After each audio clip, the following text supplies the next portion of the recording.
The young and the restless spoilers hint that Phyllis Summers may say 7 tempting words to lure Billy Abbott back into bed. Will these exes end up surrendering to temptation now that their work alliance is moving forward? Phyllis' life was derailed thanks to all the captivity drama that Martin Laurent put her through. Now Phyllis is trying to pick up the pieces and move on, but she's still having a rough time. Although Phyllis is hoping to focus on Abbott communications and get past all the trauma, that'll be easier said than done. Phyllis will need to lean on Billy more often as she continues to heal from her awful kidnapping experience. Of course, that could pull Billy away from Sally Spectra and create some growing conflict. Sally may eventually regret not taking Chloe Mitchell's advice about scheming to push Phyllis out of the picture. Phyllis has reservations about Billy's partnership with Aristotle Dumas, but she desperately needs this job to help with her mental stability right now. That's why Phyllis has assured Billy that she's ready to roll, which presumably means she's not going to let her Aristotle concerns get in the way. Phyllis would rather dig Billy out of any trouble he lands in than abandon him in his time of need. Billy and Phyllis have already been reconnecting, especially since he came to her rescue when she was trapped at the psychiatric clinic. I&R's been laying the groundwork for Phyllis and Billy to potentially cross a major romantic line again in their relationship. Phyllis is feeling broken and lonely at the moment, so she'll cling to Billy's familiar comfort. Billy may become increasingly drawn to Phyllis as well, particularly if major strife with Sally erupts. At some point, Billy might find himself struggling to resist Phyllis and whatever magnetic pull they share. That's when Phyllis might say those 7 tempting words we mentioned to lure Billy back into her bed. Sally can't understand you like I do. If Phyllis says those words to Billy at a pivotal moment when he's teetering on the edge, he might cave in. Billy could surrender to Phyllis due to their unique understanding of each other, even if he regrets it in the aftermath. The young and the restless spoilers say Phyllis will make more predictions about their team effort paying off, so stay tuned for updates on any sizzling news that might result and affect Sally. Hello everyone, welcome back to my channel, Pulse Canvas. It's me, Julie here. I hope everyone is having a wonderful day. Keep watching. So let's dive into today's video. It wouldn't be a Victor Newman plot without collateral damage, and at least one relationship is going to suffer thanks to his latest plan on Young and Restless. As fans well know, he's bound and bent on breaking up Claire and Kyle with a helping hand from Audra, and as is the case with any worthwhile soap scheme, there will be fallout. Looking into our crystal ball, we see a sexy hookup with the handsome Holden as part of it, and the lady involved may or may not be who you think. Audra essentially did a deal with the devil she knows when she agreed to help Victor prove to Claire that Kyle is too untrustworthy to be her beau. Given that she and the Abbott have a steamy history, and there's a fine line between love and hate, the temptress is certain she can lure him to the brink of cheating as the mustache requires. In return, she'll get her own company to run. But all of this is a huge gamble, considering that not only does she have to trust Victor, who shafted her without a second thought in the past, but also risks her relationship. There's no love lost between Nate and Victor after the Black Knight accused him of conspiring against him while dating his daughter and working as an executive at Newman Enterprises. Nate was unceremoniously dumped from the company, split up with Victoria, and doesn't trust her father as far as he could throw a tractor with the compromised hand that ended his surgical career.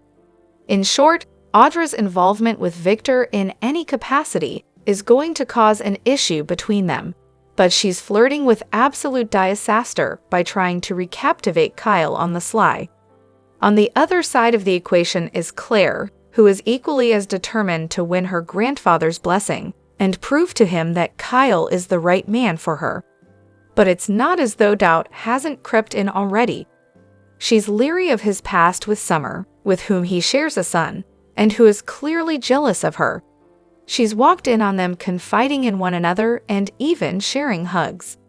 Being aware of his recent history with Audra as well, the brunette siren probably wouldn't have to work too hard to get Kyle into a compromising situation that would throw Claire for a loop. So how does Holden fit into all of this?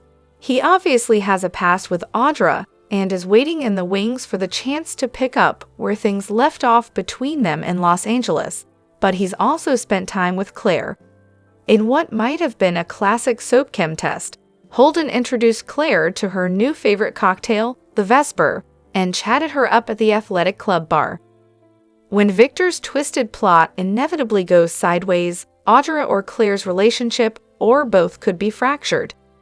While it seems obvious that Audra is the one who could wind up back between the sheets with her ex Holden, if Nate gives her the old heave-ho, if she's successful in pulling off her assignment, things could spiral in a different direction.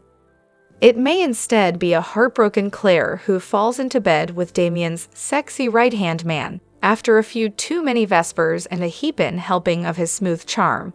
Either way, it's gonna be soapy. Which lady do you think will end up in Holden's arms? Vote below. Soap icon Eric Braeden, known far and wide as the indomitable Victor Newman on Young and the Restless, has proven once again that he's just as much of a fighter off-screen as he is on it. The 83-year-old actor took to Instagram to deliver the kind of update fans have been hoping for. He's tough, he's strong, and he's going to keep showing the world he's tough. In April 2023, Braeden shocked viewers when he revealed his diagnosis of bladder cancer.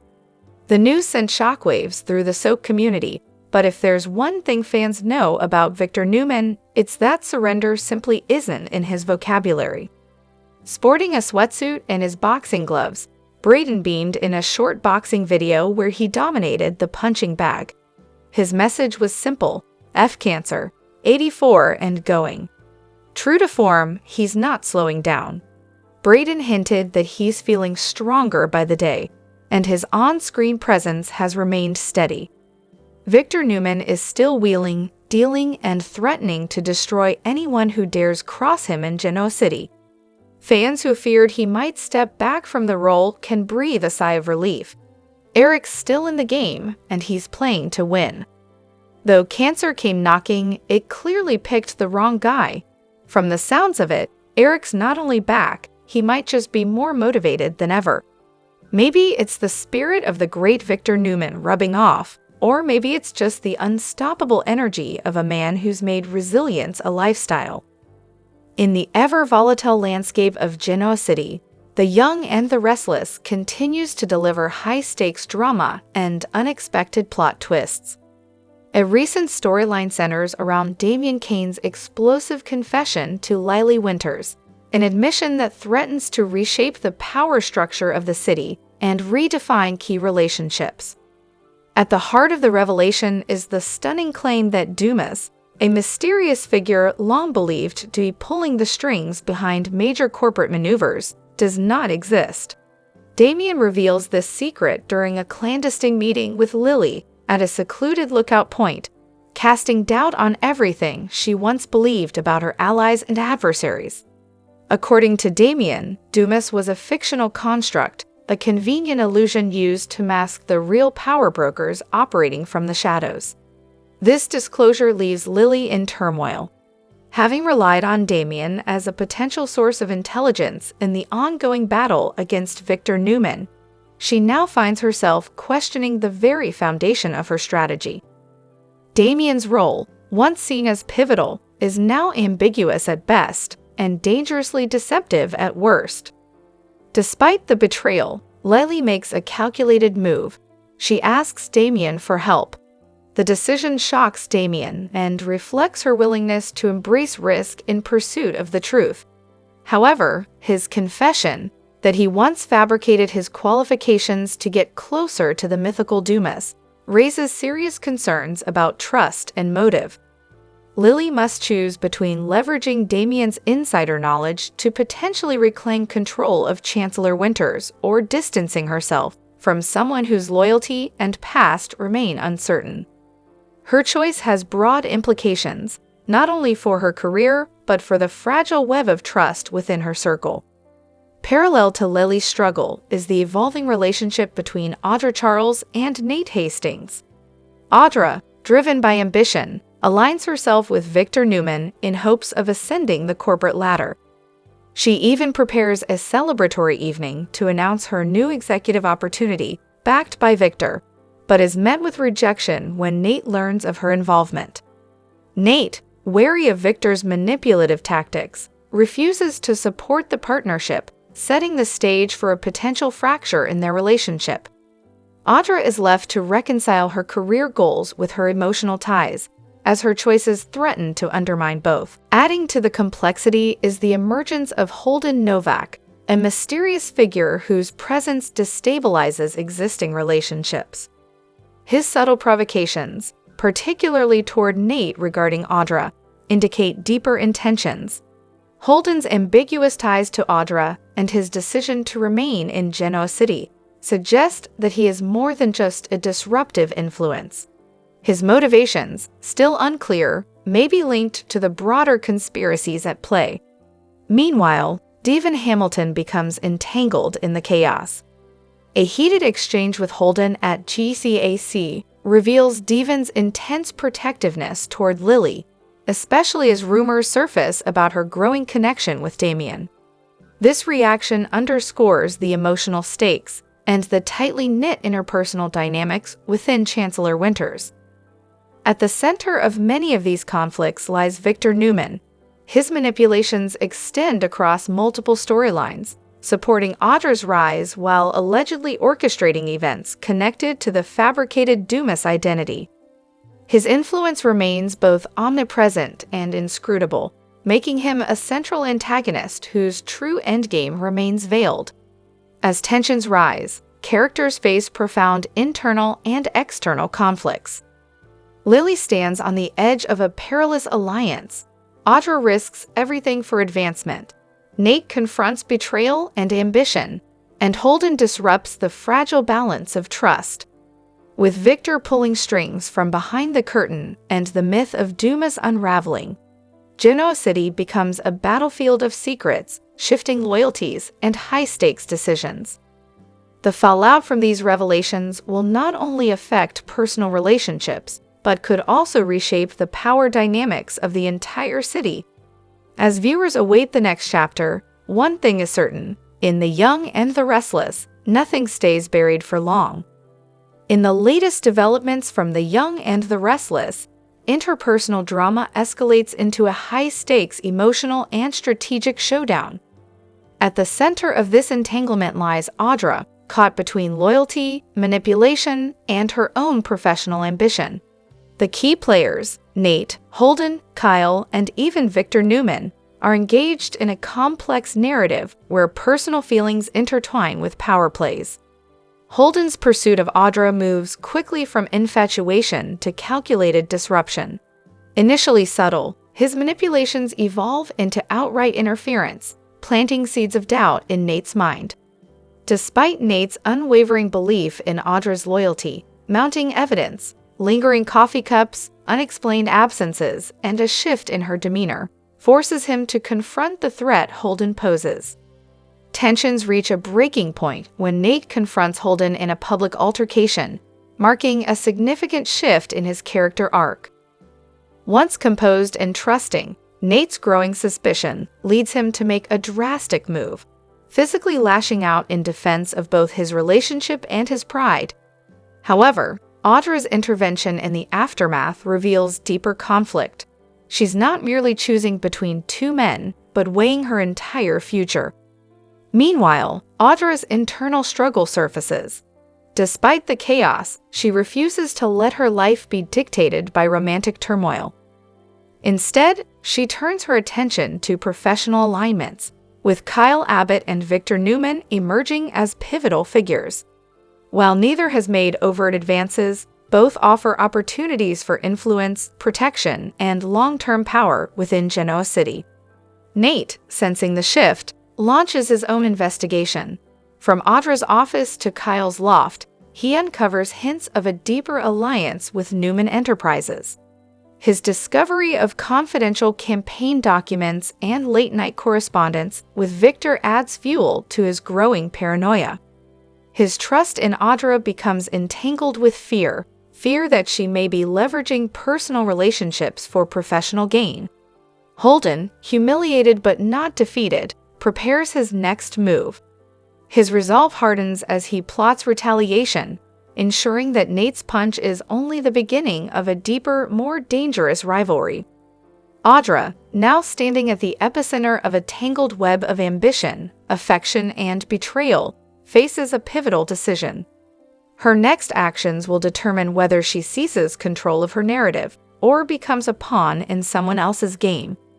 As the dynamics evolve, The Young and the Restless reminds viewers why it remains a masterclass in layered storytelling, where love triangles intersect with corporate chess moves, and where every character must ask, what matters more, the heart or the power it can command?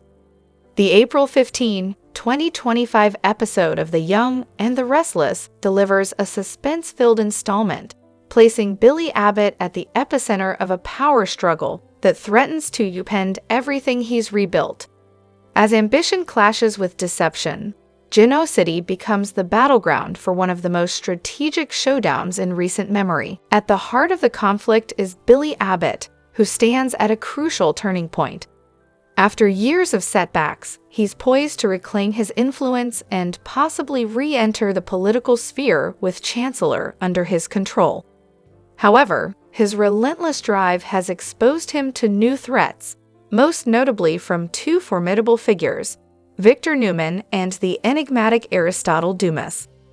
Victor, ever the tactician, sets a sophisticated trap designed to both undermine Billy's ambitions and destabilize his alliance with Aristotle. While Billy believes he's aligning with a powerful but hidden benefactor, Victor sees this partnership as an opportunity to isolate and dismantle his opponent from within. With Michael Baldwin reluctantly pulled into Victor's scheme, the legal and strategic layers deepen, adding complexity to an already volatile game. Aristotle Dumas, still cloaked in secrecy, emerges as a key influencer in Billy's efforts. Offering Billy a chance to regain control of Chancellor, Dumas introduces high reward, but also high risk. The entire success of Billy's comeback hinges on whether Dumas will remain steadfast or be spooked into retreat once Victor's plot intensifies. Victor's method is subtle yet dangerous. Rather than attacking Billy head-on, he seeks to expose or eliminate Aristotle through psychological and strategic manipulation. Should Dumas vanish under pressure, Billy's entire foundation could collapse, potentially ending his resurgence before it takes root. As tension builds, Billy begins to detect the faint outlines of Victor's interference. His instincts kick in, and a counter-strategy begins to form. However, the stakes are immense. One misstep, one slip of information, could derail not just his plans, but also irreparably damage his partnership with Aristotle. The episode crescendos as all three players, Billy, Victor, and Aristotle, approach a dramatic convergence. Loyalties are tested, secrets teeter on the edge of exposure, and Genoa City becomes a chessboard where every move could be fatal. Billy Abbott is attempting a calculated return to power, but his ambition leaves him vulnerable. Victor Newman operates behind the scenes, leveraging Michael Baldwin and setting a trap that targets both Billy and Aristotle Dumas. Aristotle Dumas, while a powerful ally, is also a potential liability. His retreat would collapse Billy's plans entirely. The episode focuses heavily on strategy, deception, and the psychological toll of high-stakes maneuvering. A climactic confrontation seems inevitable as trust deteriorates and the balance of power shifts unpredictably. This episode of The Young and the Restless epitomizes the show's long-standing mastery of intrigue and layered storytelling. As each character maneuvers through the shadows of Genoa City's elite, one question lingers: who will emerge unscathed when the final trap is sprung? In the ever-twisting world of The Young and the Restless, where shocking betrayals and heartwarming reunions are daily fare, it's always a treat when some real-life joy breaks through the drama. This week, fans were thrilled to learn that Karen Grimes, known for her emotionally charged portrayal of Maria Copeland, is expecting her second child. The announcement sparked a wave of celebration, not just for Cameron, but for the legacy she continues to build both on and off screen. But behind the scenes of this joyful news lies a deeper tapestry of emotional resonance, character legacies, and ripple effects that blur the lines between fiction and reality in Genoa City. A legacy of strength and emotion, Cameron's I and our journey. Karen Grimes' story with the young and the restless is as layered as any soap plot. She first captured hearts in 1997 as Cassie Newman, the beloved daughter of Sharon and Nick. Audiences watched her grow from a precocious child into a bright, loving young girl, a light in the Newman family's often dark world. When Cassie's tragic death in 2005 shocked the fandom, it left an emotional scar that still echoes in Genoa City today. The grief that followed helped shape Sharon and Nick's storylines for years, marking Cassie as one of the most impactful losses the show has ever dared to explore. But Cameron's departure wasn't permanent. In 2014, in a move that stunned viewers, she returned, not as a ghost, but as Maria Copeland, Cassie's long-lost twin sister. The twist breathed new life into the show, and Cameron delivered once again with a raw, nuanced performance. Unlike the innocent Cassie, Maria was rough around the edges, sarcastic, guarded, the product of a complicated past. But beneath her tough exterior was a woman desperate for connection, love, and redemption. Maria's evolution from a mysterious outsider to a devoted daughter, sister, and eventually, wife and mother has been nothing short of extraordinary. She has faced betrayal, kidnapping, heartbreak, and joy, always played with sincerity and strength. Her on-screen relationship with Tessa Porter broke ground for LGBTQ+ representation in daytime television, and their love story has become one of the most beloved in my and our history. Art imitating life. Cameron's real-life love story. Off-screen, Karen Grimes' life has mirrored the deep emotional currents she brings to her role. Engaged to voice actor Brock Powell, the couple has built a loving, supportive partnership that fans have enjoyed watching unfold through their shared moments on social media. From holiday snapshots to hilarious parenting posts, Karen and Brock exude the kind of joy and vulnerability that make their love story feel just as epic as any Genoa City romance. Their first child, Bridger Elias Foster, was born in December 2023, just in time for the holidays. Cameron's posts about motherhood have been honest, funny, and deeply heartfelt, a glimpse into the woman behind the Emmy-winning actress. Her reflections on sleepless nights, first smiles, and the overwhelming love that comes with being a mom have resonated with fans in a deeply personal way. And now, the family is growing again. With the announcement of her second pregnancy, Karen is stepping into a new chapter, and the timing couldn't be more perfect. The real-life joy echoes on-screen drama. As Karen navigates her expanding family in real life, her character Maria is doing the same on-screen. Her marriage to Tessa and their journey into motherhood with baby Aria has become a focal point of emotional storytelling on Y and R. The couple has faced challenges, from adoption struggles to personal trauma, but their love has remained steadfast. It's easy to see how Cameron's personal experience has enriched her portrayal of Maria, bringing an extra layer of authenticity to every scene. With a new baby on the way, both on- and off-screen dynamics are set to shift. Will Cameron's pregnancy influence future storylines? Could Maria and Tessa consider expanding their own family again? Soap writers love to blur the lines between reality and fiction, and fans are already speculating that this real-life joy could inspire major plot developments in Genoa City. Building suspense, What's next for Mariah? While Cameron has not yet revealed her due date or specific plans for maternity leave, the Y&R writers may already be plotting how to adapt Mariah's storyline in ways that keep the drama high and the emotion raw. Given the show's history of using real-life events to influence narrative arcs, there's bound to be suspense. Could a new conflict test Mariah and Tessa's bond? Will Mariah be pulled into another emotionally intense storyline, perhaps involving her biological family, the Newmans, or a surprise health scare with Aria? The options are endless, and fans know the young and the restless never shies away from turning joy into turmoil before the inevitable cathartic resolution. One thing is certain, Cameron's presence, even while expecting, will continue to be a driving emotional force in the show's landscape. A beloved star, a growing family, a bright future. As congratulatory messages pour in from fans and co-stars alike, the Y&R community feels tighter and more connected than ever. Social media is ablaze with excitement, with hashtags like #BabbyNumber2 and #CongratsCamring trending in fan circles. Comments like "You're going to be an amazing mom of two" and "Bridger's going to be the sweetest big brother" reflect the outpouring of love. In a genre where characters often face endless heartbreak, it's uplifting when real-life joy shines through, especially for someone like Cameron Grimes. From her unforgettable debut as Cassie to her groundbreaking work as Mariah, Cameron has been a pillar of the young and the restless for nearly 3 decades.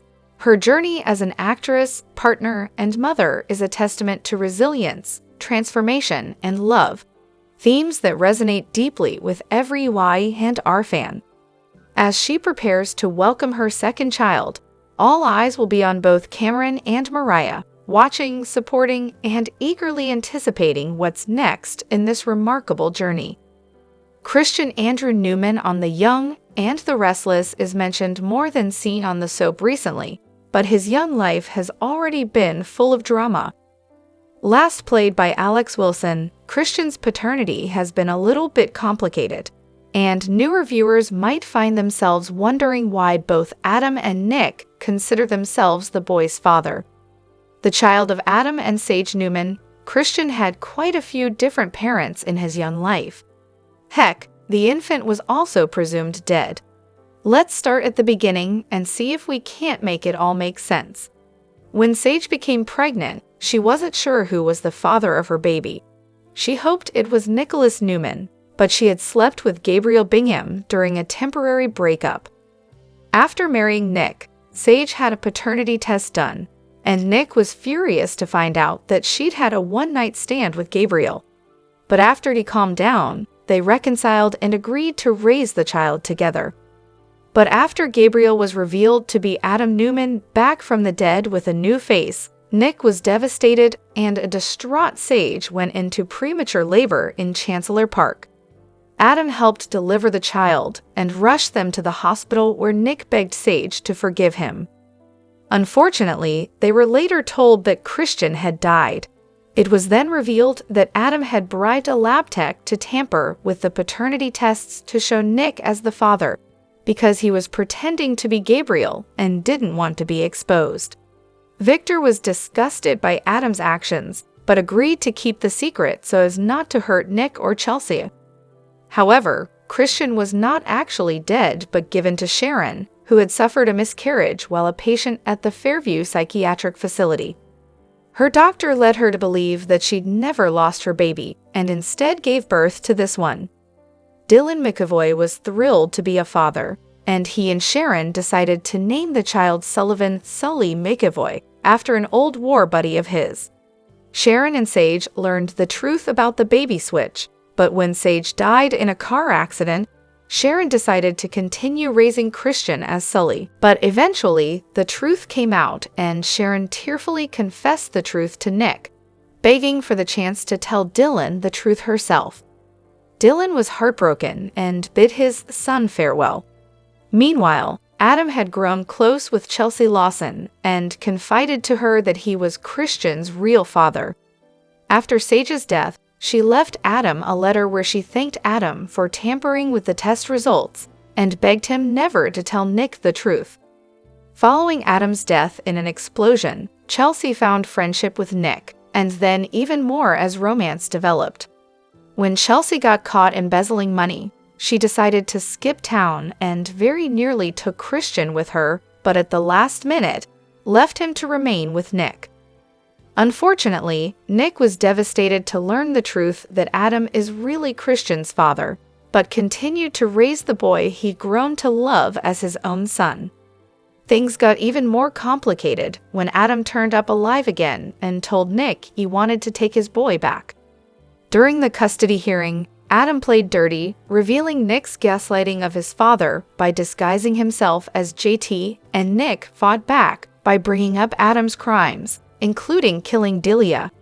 In the end, the judge appointed Victoria Newman as Christian's guardian and allowed Nick and Adam supervised visitations with the boy. But as both men fought for custody, Nick appeared to successfully argue his case and Adam stepped aside.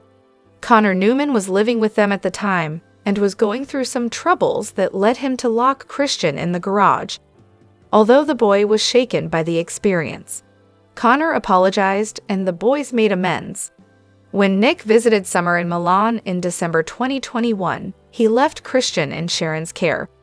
And when Sharon was left alone after Ray's death in May 2022, Nick suggested she could spend time with him and Christian whenever she liked. The boy hasn't been seen on camera since 2020, but Nick continues to mention his son occasionally, so there just might be a growth spurt in Christian's future.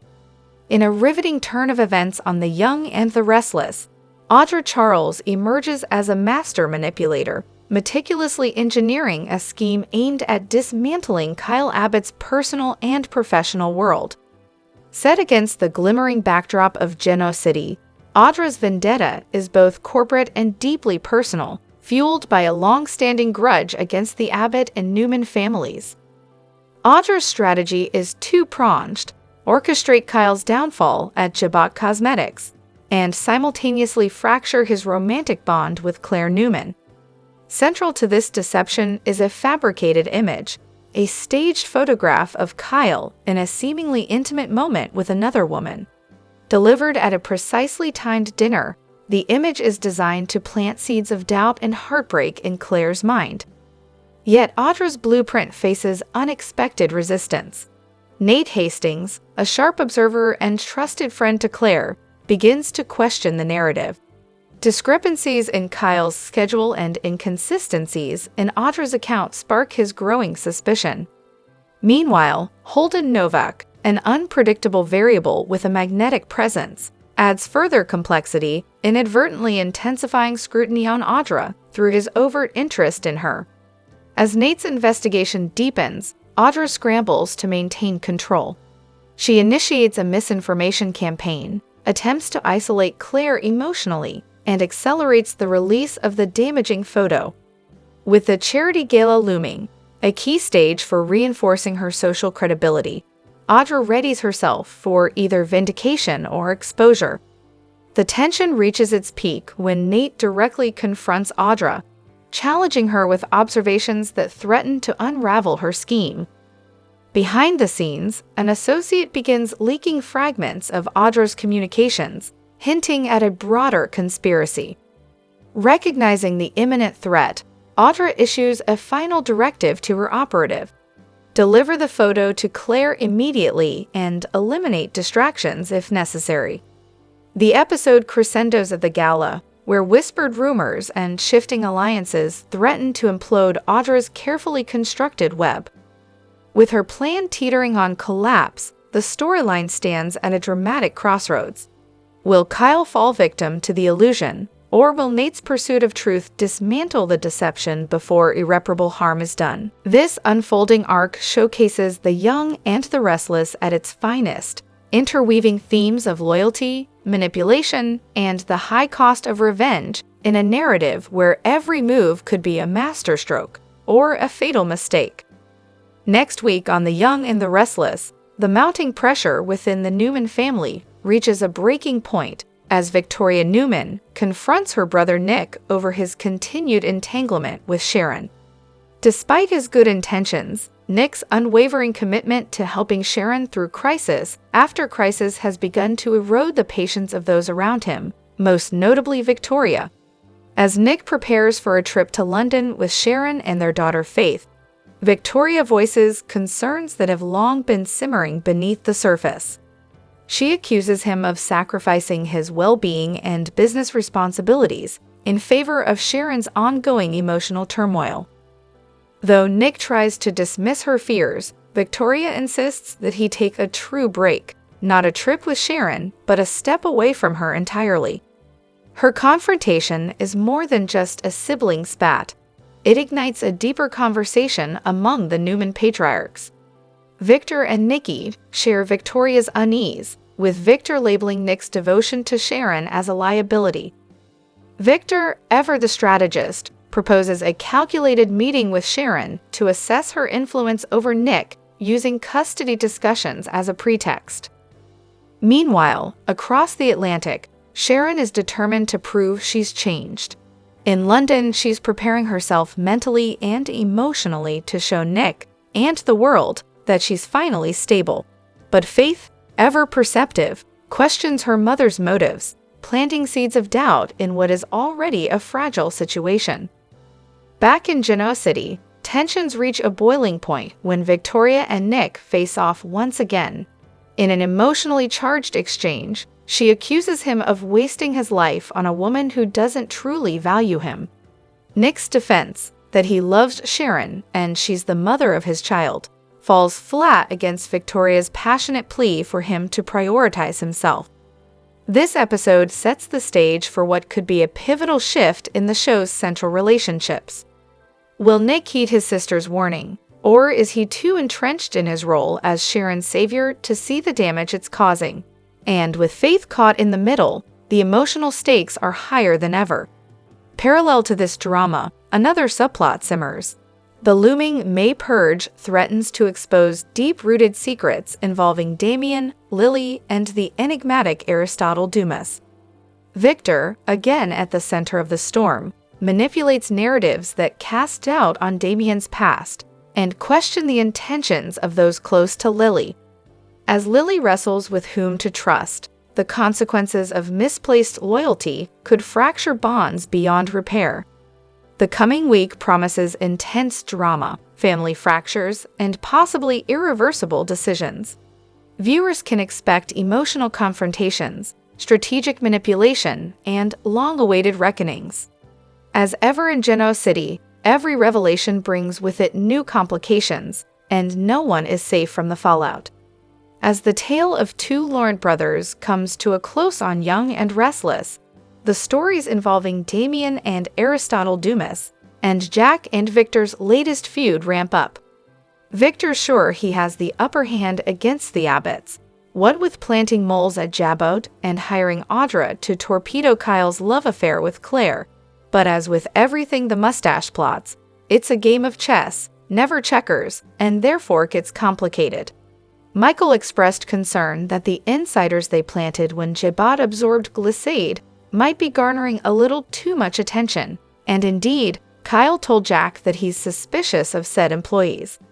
It appears that Jack may put Victor in check next week, as he's clearly taunting the Black Knight in the preview. Has he identified the moles and turned them against him? It seems possible. Meanwhile, Young and Restless has a deadly dull version of Romeo and Juliet playing out as Kyle and Claire struggle to forge a romance amid Victor and Jack's feud. I have to say, I was gobsmacked that an entire episode was devoted to this plot this week. Murday. Anyway, Victor's tapped Audra to tempt Kyle and show Claire his true colors, but the real threat to their relationship might come from another direction. Summer admitted she has unresolved feelings for her ex-husband, and as Chelsea and Adam will tell you, the pull to put one's family back together sometimes proves irresistible. As for Audra, I'm here for whatever she does, as she remains one of the characters on Canvas who hasn't gone completely vanilla and reformed. But I hope she's not shooting herself in the foot here.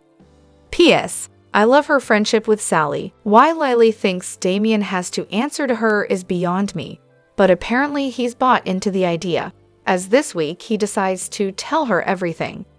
Presumably, that will bring us another step closer to understanding this convoluted Aristotle-Dumas storyline. Given the writer's track record, I can't help but fear it won't live up to the hype, but fingers and toes crossed. Honestly, I'd be more interested in seeing Holden and Damien get their own soapy storylines now that they're on the canvas. Ellen was revealed to almost certainly be Martin as the Laurent brother snapped in the face of Sharon and Phyllis heckling.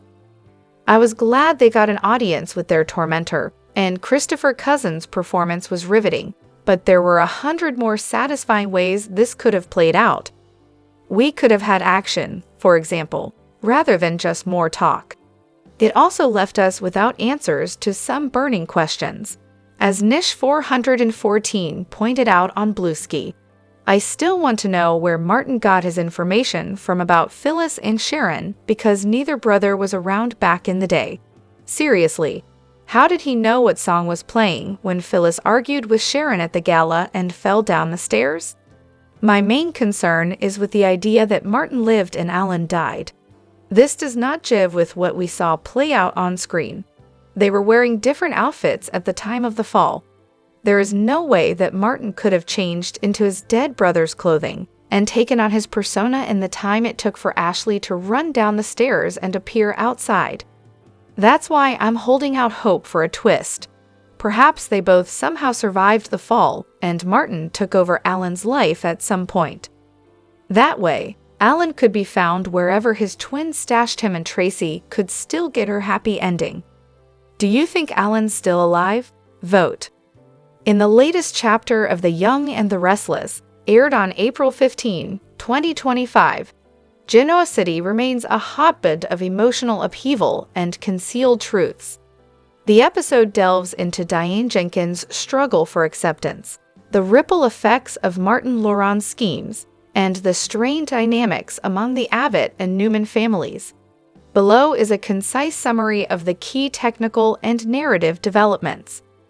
Diane Jenkins, now married to Jack Abbott, faces persistent skepticism since her return to Genoa City. Her attempts to secure a place within the Abbott family are met with subtle rejections, amplifying her sense of isolation. In a pivotal scene, Diane confronts Jack in their private study, revealing how Martin Laurent's disruptive influence, sparked by Tracy Abbott's unwitting involvement, has deepened her feelings of alienation. The confession exposes vulnerabilities in family trust, highlighting the technical challenge of maintaining narrative coherence across multiple character arcs while sustaining emotional depth. Parallel to the Abbott drama, Victoria Newman navigates her concerns about her brother Nick's relationship with Sharon Newman. As Nick prepares for a London trip with Sharon and their children, Victoria questions whether he's courting chaos by staying entangled with his ex. This subplot underscores the show's ability to weave interpersonal conflict with logistical details, such as travel plans, to ground the drama in relatable stakes. The dialogue balances technical precision with emotional nuance, ensuring each character's motivations remain clear. Martin Laurent's machinations continue to destabilize Genoa City. Phyllis Summers and Tracy Abbott share a tense exchange, piecing together Martin's true identity and motives. A later conversation with Sharon reveals a fragile solidarity among the women, united by their shared victimization. The episode's technical strength lies in its layered storytelling, using flashbacks and dialogue to unravel Martin's deception while setting up future conflicts, particularly with a cryptic call from Daniel Romalotti Jr., hinting at new revelations.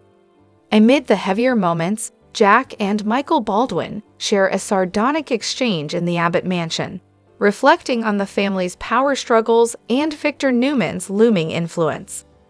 This scene serves as a technical breather, employing humor to reset narrative pacing without derailing the episode's momentum.